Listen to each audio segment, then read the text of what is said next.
Salut à tous et bienvenue dans ce premier épisode de Le Ciné-Vous.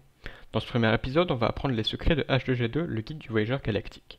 Film réalisé par Garth Jenkins en 2005, qui est une adaptation du livre de Douglas Adams publié en 1979. Lui-même adapté d'un feuilleton radio scénarisé par l'auteur du livre un an avant la publication du livre. Bon, si vous trouvez ça compliqué, accrochez-vous parce que c'est que le début. Donc, pour résumer, le film raconte l'histoire de Arthur Dent, interprété par Martin Freeman, qui assiste à la destruction de la Terre par les Vogons, qui sont des créatures extraterrestres sans sentiments et dont l'existence se résume à suivre des directives qu'on leur a données sans discuter. Pour laisser place à une autoroute intergalactique. On va donc suivre les aventures d'Arthur qui se retrouve sans planète aéré dans l'espace à bord du Cœur en Or, en compagnie de Ford, Zaphod, Trillian et Marvin le robot maniaco-dépressif. Et donc Arthur va être embarqué contre son gré à la recherche de la réponse à la grande question sur la vie, l'univers et tout le reste, et dont la réponse est 42. Donc si vous vous demandiez d'où venait la célèbre réponse 42, ça vient de là. Donc Arthur, avec l'aide du guide du voyageur galactique et d'un tas de personnages complètement tarés, va parcourir et découvrir l'univers sous un angle qu'il n'aurait jamais imaginé. C'est-à-dire qu'entre le créateur de planètes, le président de la galaxie ou le gourou de la secte du grand mouchoir blanc, il est bien entouré. Bon, je vais pas m'étendre plus sur le film pour pas spoiler à ceux qui l'ont pas vu, donc passons à la partie principale, celle que vous attendez tous, les secrets du film.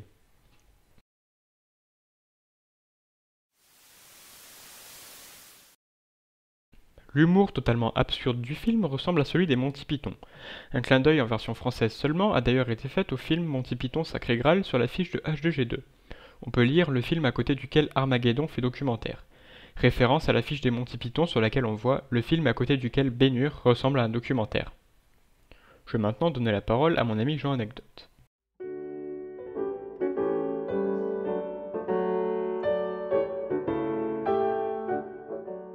Bonjour, comme vous le savez peut-être, H2G2 est à la base une série de 5 livres appelée la trilogie en 5 tomes. On y retrouve le guide du voyageur galactique, le dernier restaurant avant la fin du monde, la vie, l'univers et tout le reste, salut et merci bien pour le poisson, et globalement inoffensif.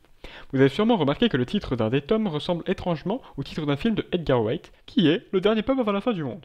Ce film appartient à la trilogie Cornetto, dans laquelle deux acteurs importants de H2G2 jouent, Martin Freeman et Bill Nighy. La mise en relation entre le fait que deux des acteurs d'H2G2 jouent dans la trilogie Cornetto et qu'une œuvre des deux séries en livre pour H2G2 et en film pour Edgar Wright a presque exactement le même nom n'est peut-être pas une coïncidence, car Edgar Wright a fait une brève apparition dans H2G2 pour remercier Garth Jennings et son équipe qui avaient joué des zombies dans Shaun of the Dead.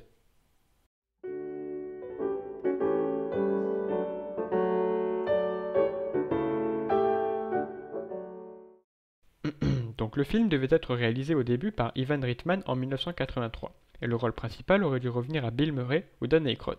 Mais Ivan décida d'abandonner le projet pour réaliser SOS Phantom avec la même équipe.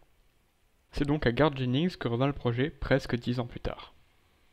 Le réalisateur voulait utiliser le moins d'effets spéciaux possible. Il a donc fait appel à la société Jim Henson Creature Shop, fondée par le créateur du Muppet Show, afin de créer, entre autres, le costume de Marvin et ceux des Vogons, qui sont des créatures de plus de 2 mètres de haut, faits d'argile, de caoutchouc et de mousse, et donc animées par des humains. La limitation des effets spéciaux voulus par le réalisateur a également touché les décors comme l'intérieur des vaisseaux Vogons et du Cœur en Or qui ont été construits grandeur nature en studio. En parlant du Cœur en Or, dans le livre, il est décrit comme ayant une forme de chaussure de sport. Mais cet effet ne rendait pas très bien dans le film.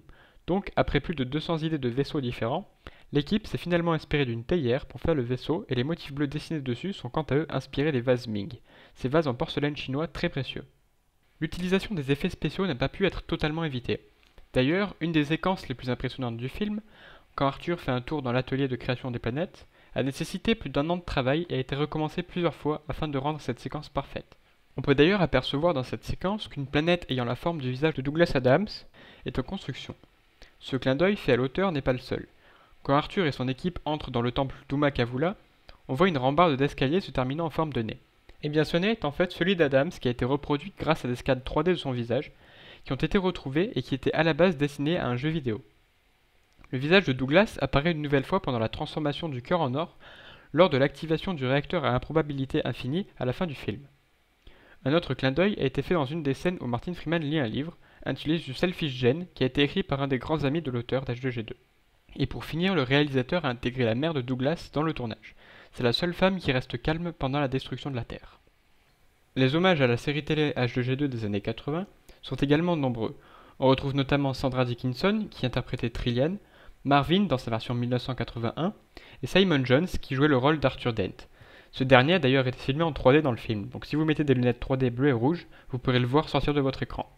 Le réalisateur, ayant apparemment beaucoup d'humour, a, dans la scène où Ford Prefect essaye de serrer la main à une voiture, utilisé un modèle de voiture connu sous le nom de Ford Prefect. À force de faire des clins d'œil dans tous les sens, il est normal que les autres le fassent aussi. Une des plus grosses références à H2G2 que j'ai pu voir se trouve dans le jeu Goat Simulator, le célèbre simulateur de chèvre, dans lequel vous pouvez débloquer un bonus qui se matérialise sous la forme d'un sac à dos, sur lequel est écrit la réponse à la vie, l'univers et tout le reste, le chiffre 42. Mais ça ne s'arrête pas là. Quand on appuie sur une touche, des cachalots se mettent à tomber du ciel. Ce bonus est une référence à la scène où un pot de pétunia et un cachalot se retrouvent à tomber du ciel. Le nom du bonus, Not Again, est également une référence à la réplique du pot de pétunia pendant sa chute.